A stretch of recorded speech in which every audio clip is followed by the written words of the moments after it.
இதுக்கு பேர் வசம்புன்னு சொல்லுவாங்க, சில பேர் பேர் சொல்லாதுன்னு சொல்லுவாங்க. பேர் சொல்லாதது அப்படின்னு சொல்கிறது வழக்கம் பட்டிக்காட்டில். அதனால் இது அஞ்சற்பட்டி வைத்தியம், அருமையான மருந்து.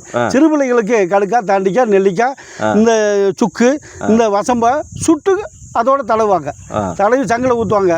செரிமானம் நல்லா ஒரு ஜாதிக்காவோட சேர்த்து சாப்பிடும், நல்லா தூக்கம் ஒரு பிள்ளைக்கு, எந்த ரிமார்க்கும் வராது. இந்த சின்ன பிள்ளைங்க கையில் ஒரு வளையல் மாதிரி கட்டியிருப்பாங்களே. ஆமாம், அதுவும் இதே தான் இந்த இதை தான் கட்டியிருப்பாங்க. இந்த காற்று கருப்பு பிடியெல்லாம் தாக்காதுன்னு கட்டியிருப்பாங்க. இதை பச்சையாக சாப்பிடக்கூடாது, சுட்டு தான் சேர்க்கணும். இதை எல்லா மூலிகளும் சம பங்காக சேர்த்துடக்கூடாது. இதில் ஒரு 25 பங்கு தான் சேர்க்கணும். எல்லாம் 100% சேர்த்தா இது 25% தான் சேர்க்கணும். ஏன் 25% சேர்க்கணும் தெரியுங்களா? ரொம்ப அதிகமாக போயிடுவாங்க, நாக்கு உள்ள எடுத்துக்கலாம். சரி, இது சேர்க்காமட்டான்னாங்க. அதுலேயும் சில பேர் திக்கு இருக்காங்க இல்லையா, அவங்களுக்கு இந்த உரைச்சி லைட்டாக தடவிட்டு வந்தால் நல்லா இருக்கியா, இப்போ சூப்பராக நல்லா பேசுறீம்பாங்க. திக்கு வாய்க்கு இது அருமையான மருந்து. திக்கு வாய்க்கு அருமையான மருந்து. அதிகமாக சாப்பிடக்கூடாது.